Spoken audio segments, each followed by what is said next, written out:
میرا ایک شاگرد ہے کراچی میں، اس کے مسجد کے ساتھ ایک عورت تھی، وہ لڑکیاں سپلائی کرتی تھی، کس قدر بدترین کام۔ اس نے، میرے شاگرد نے اس عورت کے بیٹے سے دوستی لگائی اور اس کو میرے بیان کی کیسٹ دے دی۔ اس نے کہا یہ سن لینا۔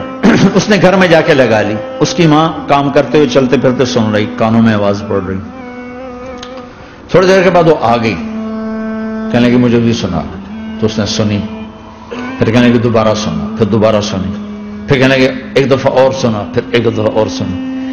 کہنے لگے یہ کون ہے؟ کہ پتہ نہیں کون ہے۔ کہ کس نے دی؟ کہ یہ مولوی صاحب جو مسجد کا، اس نے دی۔ تو اس نے بیٹے کو لیا اور مسجد کے دروازے پر آ کے، لوگ تراویح پڑھ کے نکل رہے تھے، انہوں نے کہا میں یہاں کے امام سے ملنا چاہتی ہوں۔ تو آ گیا، امجد نام ہے اس کا۔ کہا مولوی صاحب یہ کیسٹ آپ نے دی ہے؟ کہا جی۔ یہ کون ہے؟ کہ میرا استاد ہے۔ کیا نام ہے؟ طارق جمیل۔ کہا اس نے کہا ہے کہ جتنے بھی گناہ کرو توبہ کرو تو قبول ہو جاتی ہے، تو میری توبہ قبول ہو سکتی ہے؟ تمہیں تو پتہ میں کیا کرتی ہوں۔ کہاں یہ بھی توبہ تو سب کی قبول ہے۔ کہ اچھا پھر میں تمہیں گواہ بناتی ہوں، میری توبہ، میری توبہ۔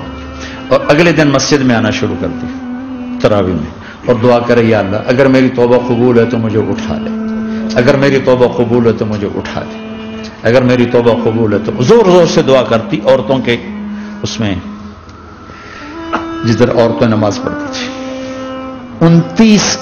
29 کی رات سجدے میں اللہ نے اس کو موت دے دی۔ ساری زندگی لڑکیاں سپلائی کی اور موت آئی رابعہ بصری جیسی۔ توبہ ایسی چیز، اے اللہ میری توبہ قبول ہے تو مجھے اٹھا لے۔